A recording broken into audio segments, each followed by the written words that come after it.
management, which is a topic that is very interesting and very important for us when it comes to what are we doing in the sea and coastal governance, and also beyond our coast in Norway, but also worldwide, on how can we manage to get the idea about sustainable development at sea? How can we move the blue economy forward, and how can environmental protection meet also the economic development? One of the elements that have been developed through the years to this is marine spatial planning or maritime spatial planning, depending on how you want to call it, and accentuate either environmental protection or industrial application of things. And within one of those is the concept of ecosystem-based management of sea spaces. And Gunnar has very kindly accepted to be joining us today. He's an expert on this field. His PhD at the University of Tromsø was on ecosystem-based management. Gunnar also has an LLM in law of the sea, and he calls himself a hobby lawyer. Those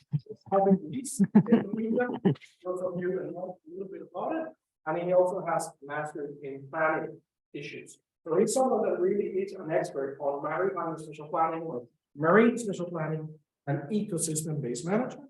Gunnar is also a senior researcher at the Norwegian Institute for Water Research, NIVA. And I understand, Gunnar, that you are based in Tromsø, but you are coming straight from a country that had an election very recently. And it's not Denmark, it's Brazil, where he was working on also issues of ecosystem-based management and different projects in between collaboration of Norway and Brazil.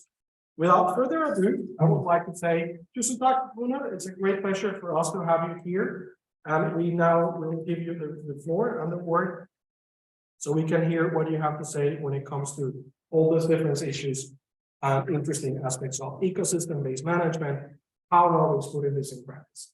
As we spoke, we have about 45 minutes for Gunnar's presentation, and then we will have a series of questions and Q&A and interaction.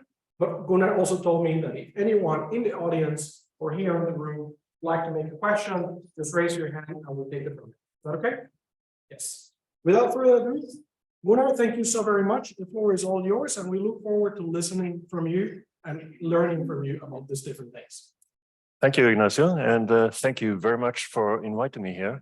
I've been quite a lot in Bergen, but not to this faculty. So it's with excitement that I come here, and especially since I jokingly call myself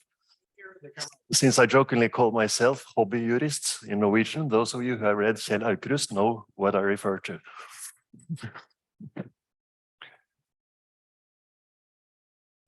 I have divided this in 3 parts, and no, it doesn't work, Ignacio. It worked just a few minutes ago. To move. See, should work. I think you know why.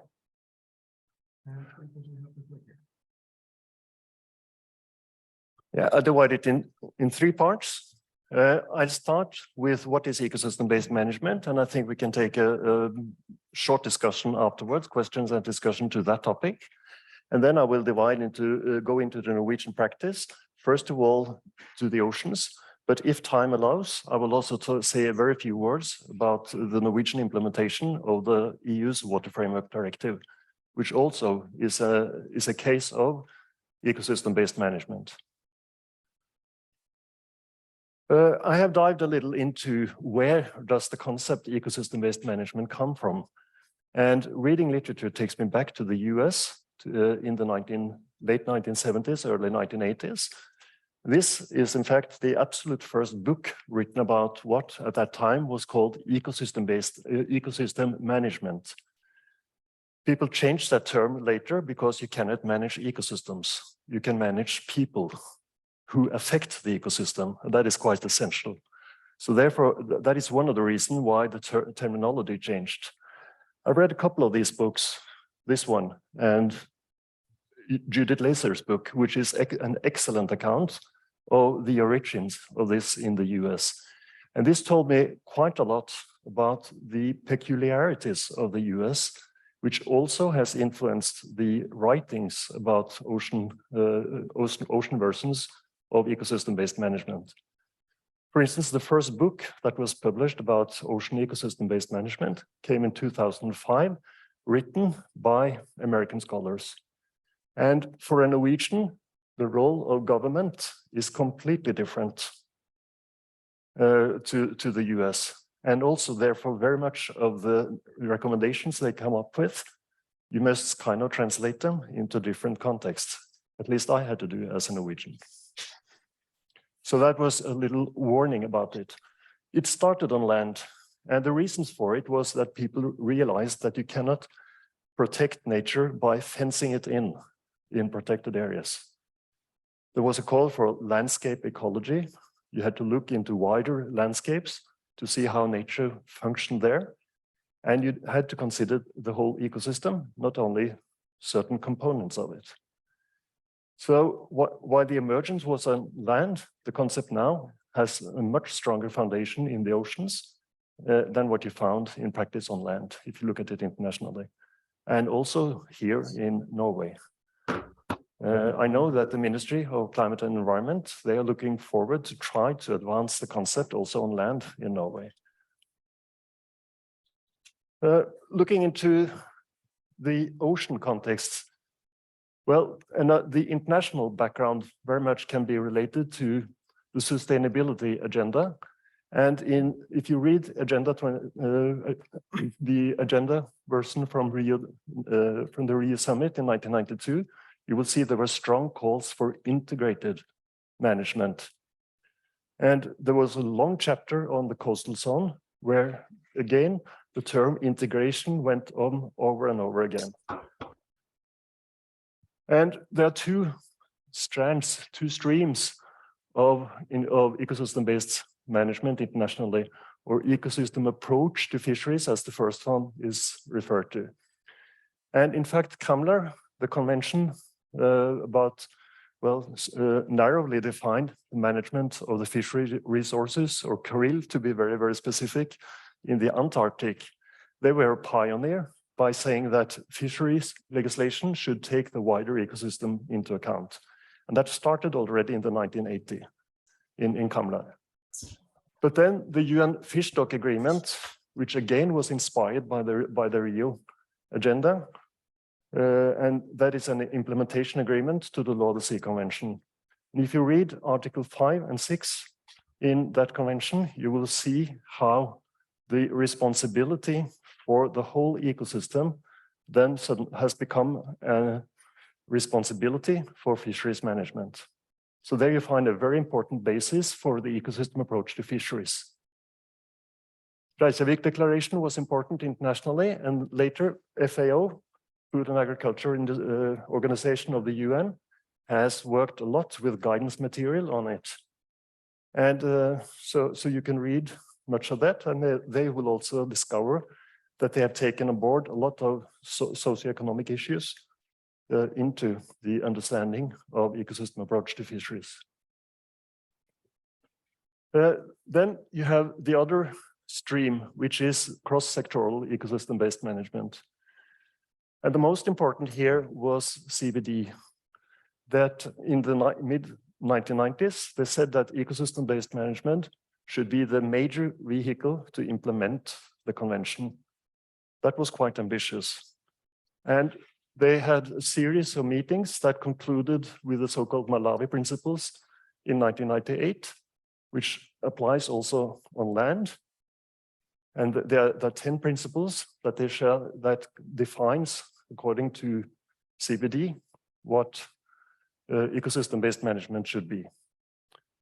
Personally, I'm a little skeptical to them because I think they are not very clear. I think there has been much more clarity on the issue later, but nevertheless, and not least in the legal context, it's important to refer to them. And you have a lot of other examples later of how the term has been defined and applied by other jurisdictions. So when it comes to 2002, then you had the Reykjavik Declaration and the Malawi principles. The Johannesburg Summit, Rio +10, said that these two approaches should be applied in all world oceans within 2010, which of course didn't happen. But just one comment here, that is, personally, I question to what extent this is, we should call this ecosystem-based management. I think that environmental policy integration maybe is a better term for what this first approach is about. That can be discussed. But internationally, you will see both referred to as either ecosystem approach or ecosystem-based management. The terms are used interchangeably, or people sometimes put different meanings in them. To define it very briefly, ecosystem-based management is a holistic approach to nature management that takes the whole ecosystem into account. That is the management object, not only part of nature. You're not concerned only about fish. You're not only concerned about the polar bear. I mean, we have a special polar bear treaty, to use that as an example. You're not only concerned about migratory species or birds or whatsoever it is. You're concerned about a whole ecosystem. And then you are concerned, the concern is about managing the cumulative impacts from absolutely all human activities that may have an influence on that ecosystem. And these two requirements, or these two basics, means that there is a strong requirement also for collaboration, both when it comes to knowledge holders and to all those who have the responsibility for managing different activities. And the objective is sustainable use of nature without exceeding critical ecosystem thresholds. This is not an instrument for conservation as such, but within ecosystem-based management, of course, you apply conservation as well. But that is not as very much of the international instruments. It's based on sustainable use. So here is a definition that I think is very good and which is much better, in my opinion, than what you find in CBD and the Malawi principles. Ecosystem-based management is integrated. I mean, here you see the reference already to what I said from the Rio. It's an approach that considers the entire ecosystem, including humans. I mean, humans are seen as a part of the ecosystem. What that means can be discussed, but it's included in the definition here. The goal is to maintain an ecosystem in a healthy, productive, and resilient condition so that it can provide the services humans want and need. I mean, this is an anthropocentric approach to nature management, as you find in most international instruments. And then again, it differs from current approaches that usually focus on single species, sectors, activities, or concerns. It considers the cumulative impacts of different sectors. And the management of cumulative impacts is what I think is key in this context. You could consider cumulative impacts if you want, and you should, if you want to manage, for instance, species. But here, the management object is the entire ecosystems, which makes it more complicated.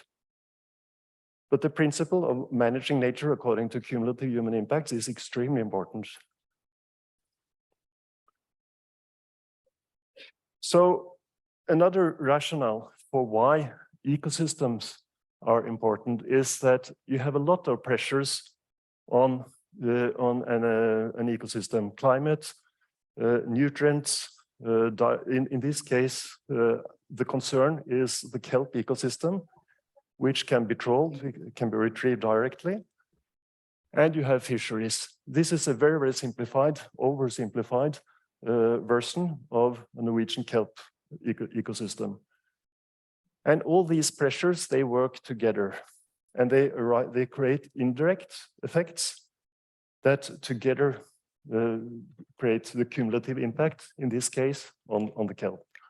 So, for instance, if you have overfishing, like we had in the coastal zone of Norway, that may lead to much more growth of sea urchins, which again predate on the kelp.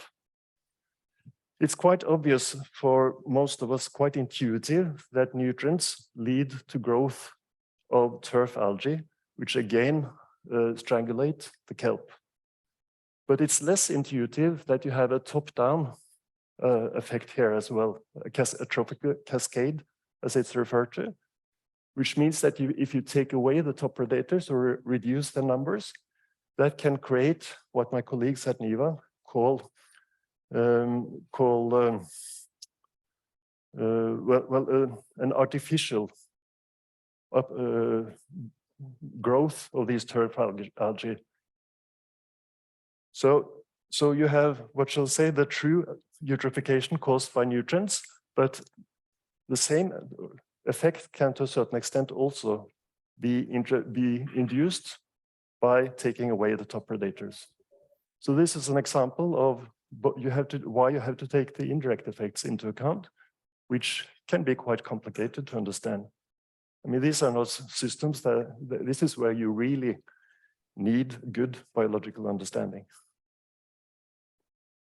And then if this is the management object, the kelp ecosystem, and these are all the different activities, the sectors that affect the ecosystem, then some of the first things you have to do is to try to understand this system and try to assess the state of this system. Is it satisfactory? Is it not? And then you're interested in, especially if the state is not satisfactory, you're interested in finding out why. Who are the culpables? Who have caused these unsatisfactory states on the ecosystem that you try to manage? So then you try to follow cause-effect chains backwards from the ecosystem. This is different from if you start, for instance, with the ecosystem approach to fisheries, or if you have a sectorial management, then your starting point is here, and you try to see how your activity affects not only the kelp ecosystem, but everything in nature. Here you start in the opposite end with nature and try to understand how different parts of human activity is affected. And based on that knowledge, you must do what is the most important, find the measures which you put into a management plan. So this is another way of trying to describe what this long definition, what this is about. And I try to simplify ecosystem-based management as much as I can, because there are too many people who have tried to make this a mystery and make it far too complicated. So if you look at a policy cycle, during policy formulation, you must have assessments. And I usually say that this is about first setting up a diagnosis. What is the problem? What causes the problem? And then to come to the treatment. What shall we do with the problem? As I will come back to in the international literature, very much is written about the diagnosis. Far too little is written about the treatment. Then someone must adopt it. There must be a decision by some decision makers. That is very often forgotten in the literature. It must be implemented and evaluated, and then a new cycle can start again. So this is what I will say is some of the basics of how to put it into practice.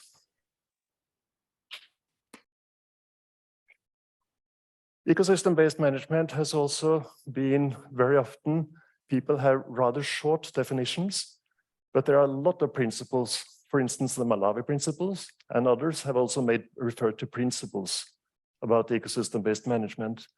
And this repeats some of these points here, repeats what I just referred to about the definition itself.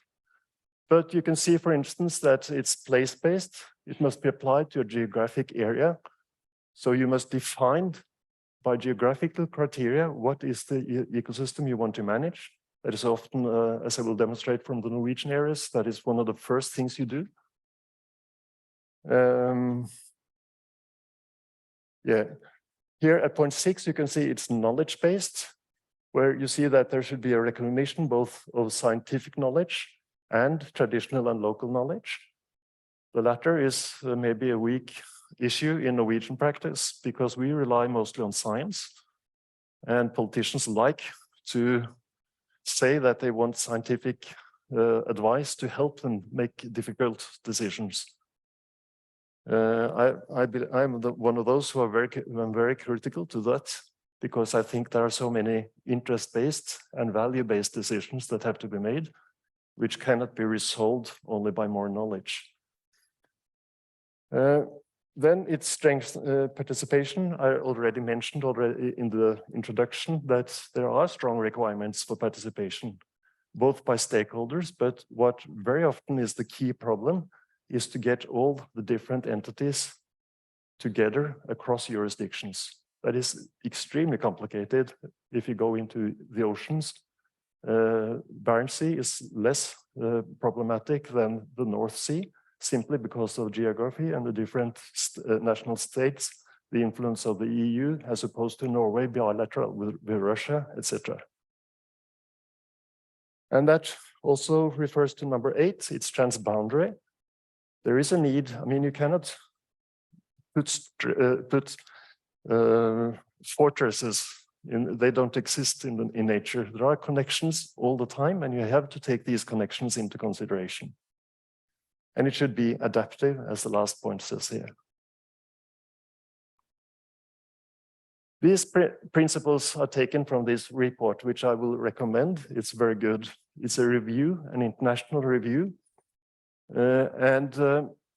What I will say is that I disagree with those that say that ecosystem-based management is poorly defined. I will say, yes, the definition is quite clear. The principles, well, most people who write about it agree with those principles. I mean, there can be nuances there, but when it comes to practice, then there is a wide diversity for the obvious reason that this is a principle. And when you try to apply such principles in different jurisdictions, in different contexts, of course, there will be differences in the way it will operate. And that is also what I think is a key research topic, to explore that diversity and try to understand better what works under which conditions, which I think is a valuable research question. I've also looked into some of the international recommendations from international organizations, and I'm very critical to what I've found there. There is an extremely naive belief that you can assess the state of the ecosystem, you can set some clear objectives, and then by magic, management appears. Policy measures have received very little attention in the scientific literature and in these recommendations. There are some beliefs about participation that do not take into account all the problematic issues of participation. It seems that more is better. And I suspect some of the readers, when I say real with a question mark, I suspect that they in reality prefer an expert-based approach. There are recommendations, for example, by the Arctic Council to map governance, but then what?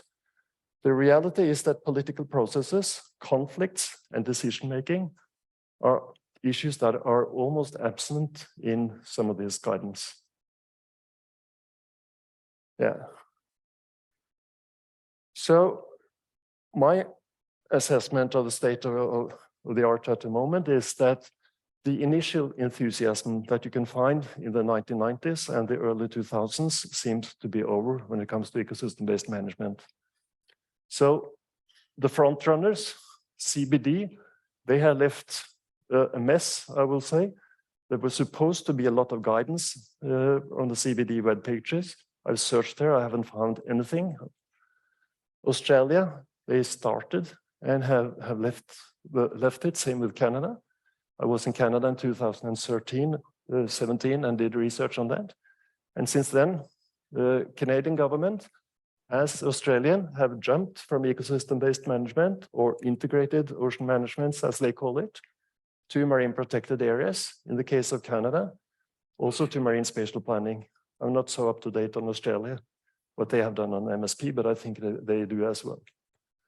So these are examples of how marine spatial planning and marine protected areas have taken up very much of the international attention instead of ecosystem-based management. But there are good examples that demonstrate that this is not an abstract principle only. I mean, I've tried to follow the BBNJ negotiations at the moment, they will find ecosystem-based management or ecosystem approach as a principle in the beginning. It should not be. It is implementable. It's something that can be put into practice, like Norway and the EU by the Marine Strategy Framework Directive and the Water Framework Directive has demonstrated that it is possible.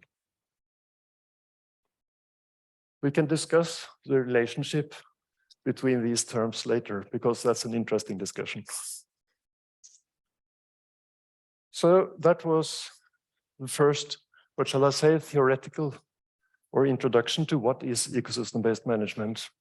Do you have comments or questions?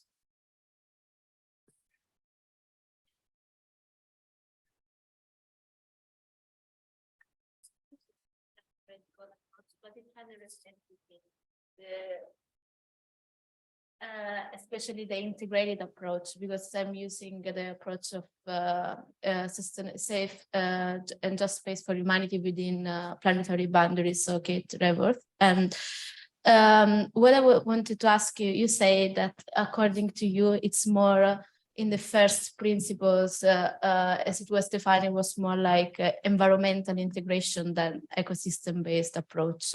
And I wanted to ask, is that because it includes the human aspects, but then it doesn't include in that definition the social aspects within the ecosystems? And also the other question is, you said that it didn't, this system was more implemented in ocean and not in lands. And what, in your opinion, are the obstacles that prevented this approach from being implemented also on land? And what are the perspectives with this approach with lands? Yeah, I don't have a very good answer to the last one, to take that first. But if I should take from the top of my head, I would say that it's much more complicated. At least for one reason, people live on land. So there are, people don't live in the ocean. So that may be one difference. But to your first question, that goes straight into the discussion here. So what do you mean by integration? This is very much inspired by EU policy, the distinctions I made here, because EU has separate policies for all these. And integration, if you look at that as sustainability with its 3 pillars, in the you can say that blue economy is a part of that, but blue economy will maybe be first of all the economic development.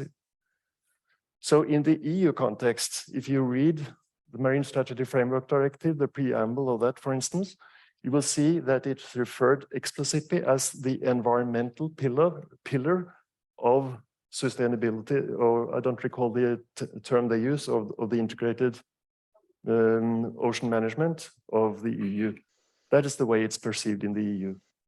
The Norwegian management plans are a little different because they try to, what shall I say, cover these 2 in one instrument. There is no overarching ocean policy in Norway beyond the Norwegian management plans. So the purpose of the Norwegian management plans, in a way, captures the 2 upper levels here. So that's why I say that at the conceptual level, you can distinguish if you want, but in practice, I won't argue that you need all these 4 levels as separate policy instruments. You may combine. As for instance, by putting, marine protected areas, you can do that as a separate process, or you can allocate that as a part of an MSP process. And people also, if you read literature on marine spatial planning, people argue that you shouldn't make a clear division here. They talk about ecosystem-based marine spatial planning. You will find in the literature. But there is a difference, an important difference between an instrument that takes management of ecosystems into account, and an instrument that may consider ecosystems, but at the heart of the instrument is the allocation of physical space to different activities. That may be done influenced by knowledge from impact assessment and thorough knowledge about ecosystems, or it may not. And the fear in practice to many of us who have looked at MSP processes is that it's first of all an instrument to advance the blue growth without sufficient basis in knowledge about the ecosystems and impact assessments. So that is one of the reasons why I'm so concerned about advocating ecosystem-based management and, for that sake, ecosystem-based marine spatial planning. We have another question here, but for those of you that are on Zoom, this does not mean that we're not going to continue with the presentation. It means that Gunnar wants to make a halfway through discussion. Yeah, just a quick question, because we were talking about where to put maybe other names, or how the relation of the different aspects of that table is. So we discussed that, and I just wondered where to put subcategories of it, because I read a lot about ecosystem-based fisheries management, and I wondered, is that part of the high principle, or is that a subcategory that you would say is rather an instrument in, for example, marine spatial planning, or how you would just in generally would describe the relationship between ecosystem-based management and those subcategories? Yeah, that's a good question, because the fisheries management, as any sectoral management, is left out of this. So all these instruments are instruments that are not linked directly to one sector. They try to look at across sectors. So especially what you will see also when I present the Norwegian version of EBM is that ecosystem-based management, as the recommendations for marine spatial planning, are often extra layers of policy and legislation on top of the different sectors. So that's an important observation. You came that when you ask me where are the sectors, including fisheries.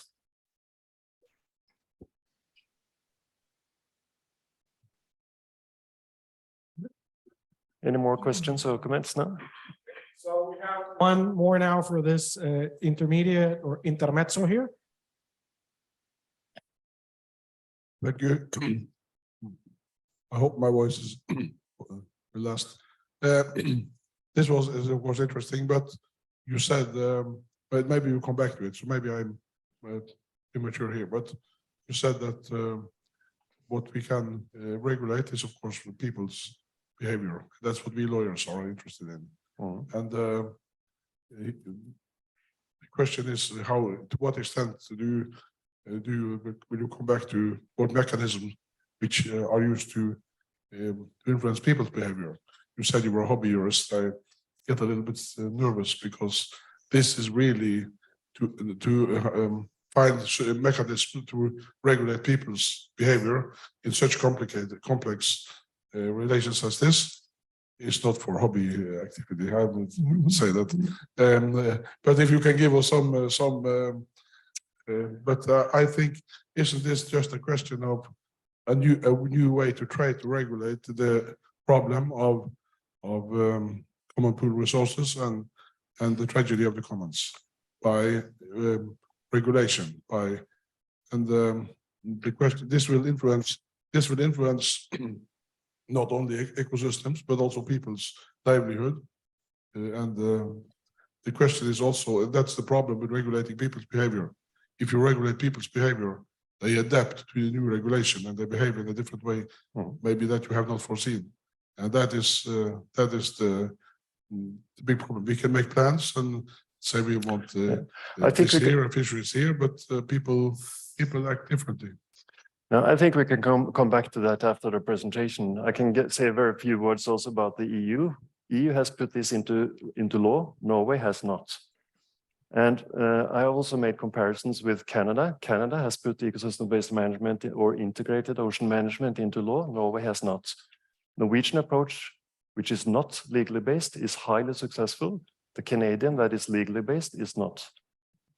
So, but of course, I agree completely with you. And that's what I said. This is about managing humans. So the question is, of course, you can apply legal instruments. You can apply economic instruments. You can try to convince people to do things voluntary based and so forth. I mean, we have a whole toolbox of different instruments to use. So the question is how to do that. But ecosystem-based management, as I said, that is a kind of extra layer on top of all these different, often legally based systems. So I think we can go straight into the Norwegian context, because that will also shed light on your question. The Norwegian marine management has a sharp divide at the baseline plus one nautical mile.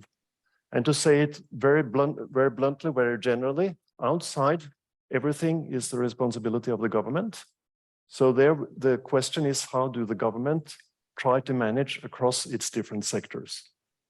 Inside, it's much more complicated because there the government has delegated responsibility to municipalities and counties, fylker. Of course, the government through its agencies and also by decision-making in certain cases can influence at the lower level and do influence strongly at the lower level. But again, it's a very different regime we talk about in the coastal zone. Ecosystem-based management in Norway occurs through the marine management plans that have no legal basis.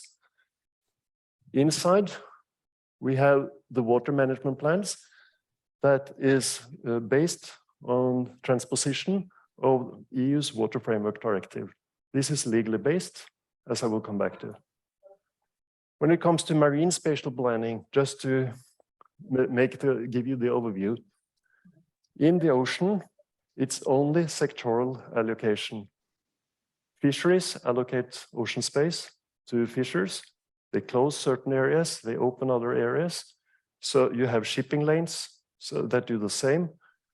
You have oil and gas, and so wind farms, and so forth and so forth. So this is only sectoral based. And with the ambitions of the Norwegian government for blue growth, this has become a problem for the Norwegian government, which now is looking for a way to find a cross-sectorial way of solving conflicts between these industries.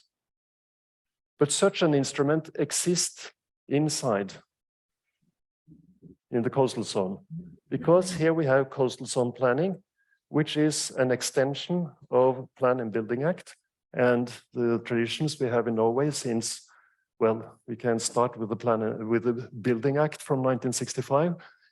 That gradually has expanded planning in general, and also the planning into the ocean since the end of the 1980s.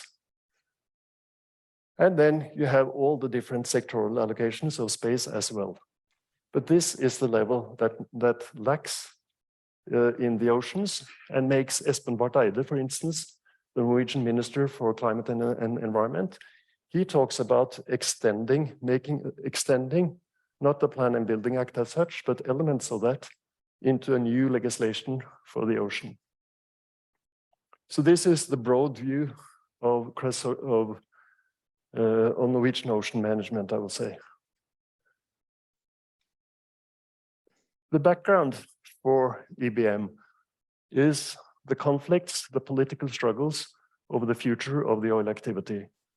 It has been tough since the 1970s, but in the 1990s, there were severe political struggles. You may remember the Bondevik, at least the elder of you, the Bondevik government. The first one had to resign because of a related conflict that was about what do you call it? Production of electricity from gas here at Vestlandet. So that was just one example. So this was energy and climate issues were already then a tough issue.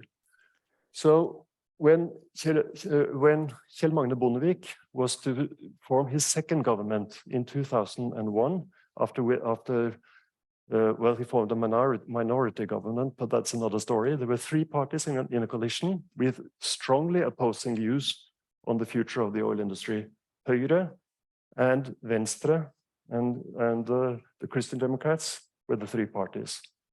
Høyre wanted the oil industry to advance further north. The others were extremely skeptical. So in the negotiations they made a compromise, a package deal, which is a common way for Norwegian politicians to negotiate. So everybody could say that they got something. And what all of them agreed upon was that management plans should be made. And I've interviewed, so I know where the idea comes from. It was people from the Christian Democrats that called what at that time was called Statens forurensningstilsyn and asked about ideas for ocean management. They got the idea from a former colleague of mine who had heard about Canada. But at that time, nobody knew what management plans could be. So Børge Brende, he became the Minister of the Environment. He was extremely efficient. So just a few months later, he presented the first Norwegian white paper ever about an overarching Norwegian ocean policy, protecting the riches of the sea. And to present this paper is very easy to do because it presents a vision, clean and rich seas for future generations. That's a vision and ambition that is put up. And the key means was management plans. They referred to a lot of international experience, so they gave it a clearer direction. But instead of saying that this only was about oil activity, I mean, that was the key issue in the political debate. This white paper talked about international needs for integrated and ecosystem-based ocean management. So there was a slight turn of the agenda during these months when this was prepared. Then there was a couple of other important decisions that still rule the game. It was decided that there should be a collaboration between ministries. A so-called steering group should guide the work, and it should be led by the Ministry of the Environment. That was in itself a controversial decision because the other candidate was the Ministry of Fisheries. Then the implementation should be by the sectors. Again, what I said, the plan should come over the sectors and guide the individual sectors. And an observation, there was no attempt here to introduce a law. So at that time, I worked in the Norwegian Polar Institute, so I was engaged in this work. So this steering group that originally was composed by 4 ministries, they gave terms of references and some seed money to some of its agencies. For instance, the Fisheries Directorate. I worked at the Polar Institute. You have the Petroleum Directorate, and so forth. So they gave the project group was set up on an ad hoc basis for each task. And after 2.5 years, a series of reports, I will present an overview later, were delivered to the government. The government spent approximately 1 year to prepare the first white paper, the first plan, which then was presented by Jens Stoltenberg with pride, because this was the first test, real test of his government, which was another coalition government. Later, this has been formalized. Now there are 9 ministries participating, and it's not longer an ad hoc group as it was the first time. There is a permanent management forum with a monitoring group established originally for each of the Norwegian management areas, now jointly for all of them. So as I said, an early decision is that you must decide what is an ecosystem. You must define the ecosystem. So this was one of the first tasks given to this group, was to define the Barents Sea. And here is a combination of jurisdictional boundaries. These are the outer jurisdictional boundary of Norway, including the economic zone and the extended continental shelf. And then you have, like here, clear ecological reasons for delimiting the boundary between the Barents Sea, the shallow Barents Sea, and the Norwegian Sea, which is very deep in such a way. And what has happened later is that for each of these large marine ecosystems, first versions of the plans have been made, and there has been updates and revisions. So since 2020, a system has now been institutionalized. So every 4th year, the government will receive a plan containing plans for all these 3 areas, some of them with revisions, for 2 of the others, updates. So this is the process for the first time elaboration of such a plan. There were some status reports here about social and demographic issues of certain sectors, and not least in the environmental status. Then there were sectorial strategic environmental assessments that included, this is quite obvious, I think, it included also all those activities outside the Barents Sea that would affect the Barents Sea, including climate change and long-range transport or pollution. And these were later combined in what should be called not total, but cumulative impact assessment. I was responsible for this one, the first round. Environmental quality objectives have been very important. And as I said, all this was fed into the government as a basis for policymaking. A lot of accident scenarios have been run over the years. Hundreds of accident scenarios have been run over the years. This is just one example simulating an 120,000 ton oil tanker with crude oil. But vulnerable and valuable areas have been very, very important. And this has been revised over the years. Here is the version from 2006, the 2020 version here. But the tendency is that new knowledge has made this much more specific. I mean, when you define vulnerability, it's important to define vulnerable against what? I mean, an ecosystem component can tolerate some pressures, but be extremely vulnerable to others. So that is one thing that has been refined, and it's become more and more fine grade now. So you can go into smaller pixels and get much more information. So there is a much better basis now for also marine spatial planning due to this. But these areas, they do not have legal protection. Ask Ingvild Ulrikke Jacobsen in Tromsø what she means about it. I know the answer. She wants this as a legal instrument.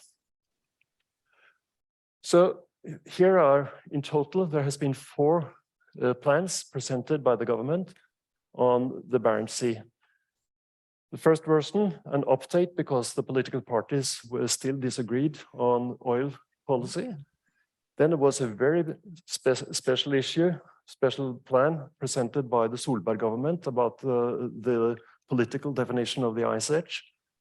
It was rejected by the parliament, which is very unusual in the Norwegian system, probably because of political play, but still it gave much leeway to the Solberg government to apply its own definition, because that was not, that was the responsibility of the Ministry of Oil and Energy. And then the last one from 2020, which I just have briefly referred to already, which was a compilation of all the 3 management areas in one plan, which also will be the future.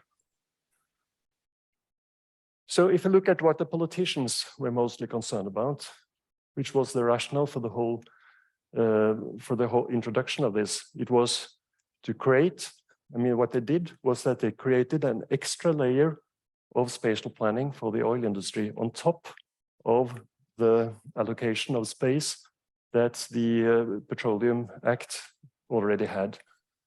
And in this first version in 2006, these limitations, the colored areas, are limitations, different type of limitations on oil activity.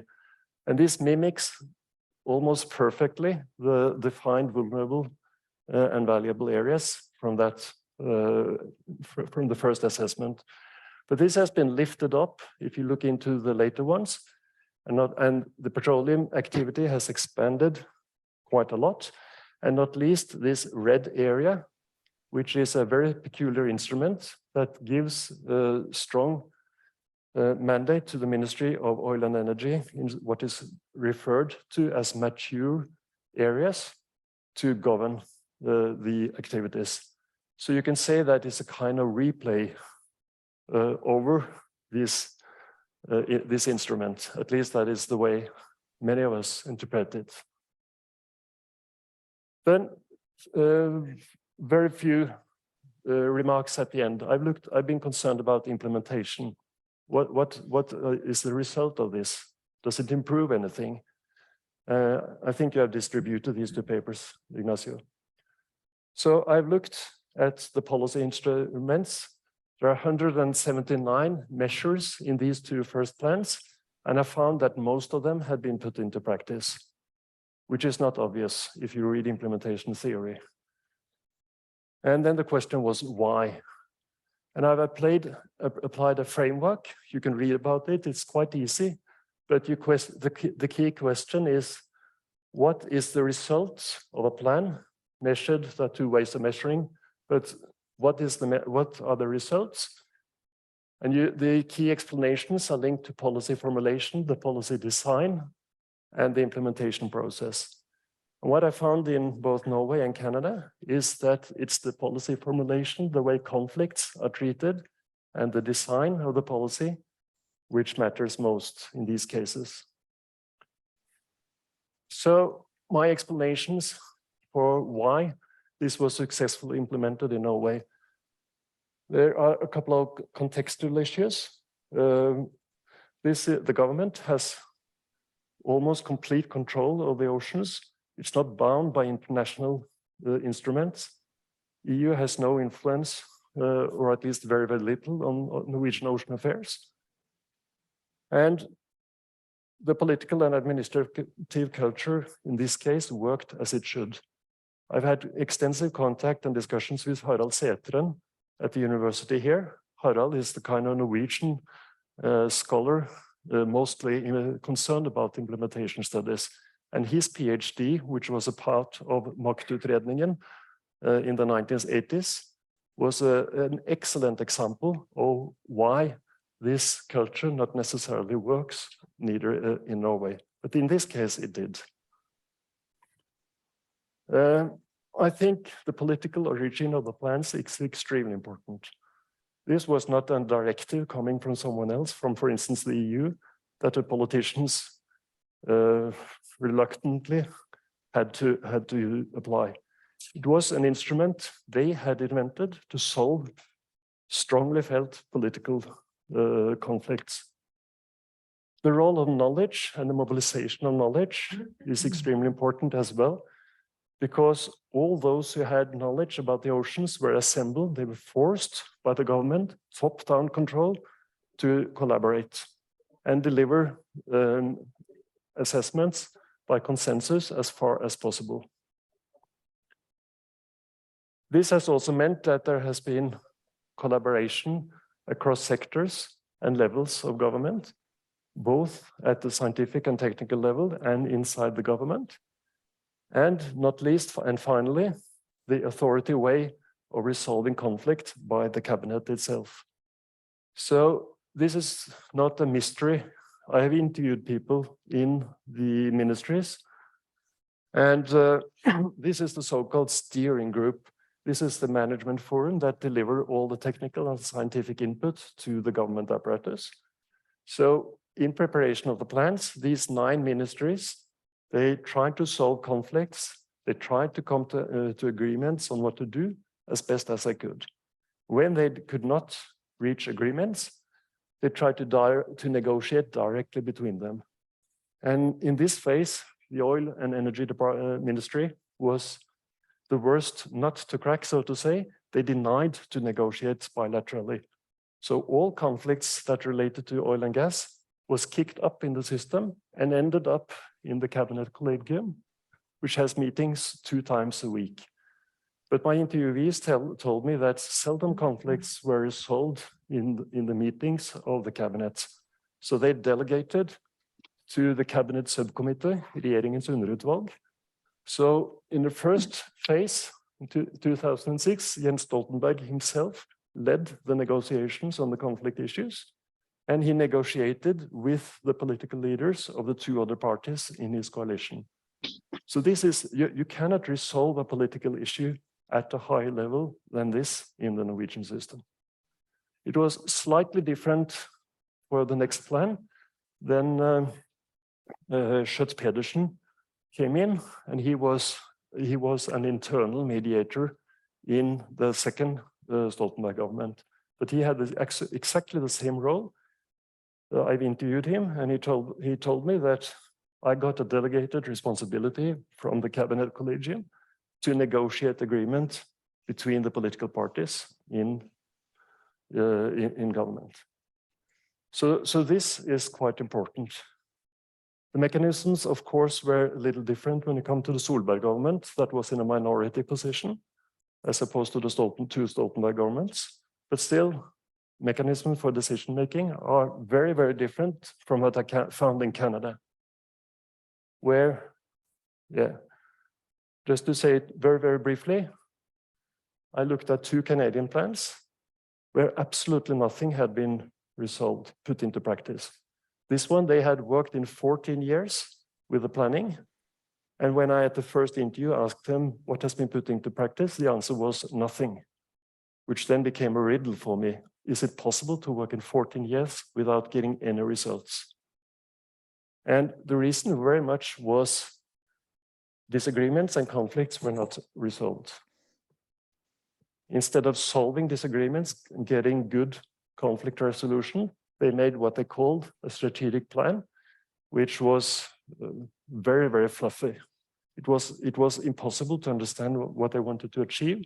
And there was, in fact, nothing that could be implemented because the plan was so fluffy and diffuse.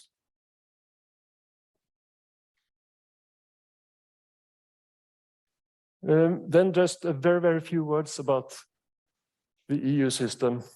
Both the Norwegian management plans and the EU Marine Strategy Framework Directive portray themselves as adaptive processes. And I've written a report together with colleagues at NIVA where I compare these two.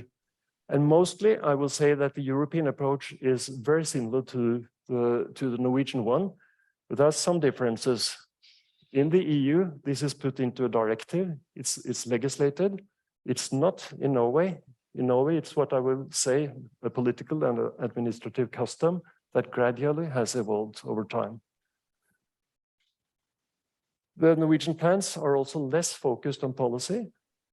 If you read the EU directive, you will see that there are requirements not only to assess the policy formally, but it's also much more transparent and require participation in policymaking. To say it bluntly, the Norwegian government closes windows and doors and negotiate internally and don't tell anybody what they want to do until they present the final white paper. That is quite contrary to what you find in the recommendations in the EU. Apart from that, I will say that the two systems are very, very similar in practice. So that was what I intended to say now. Yeah, thank you so much, Gunnar, for that.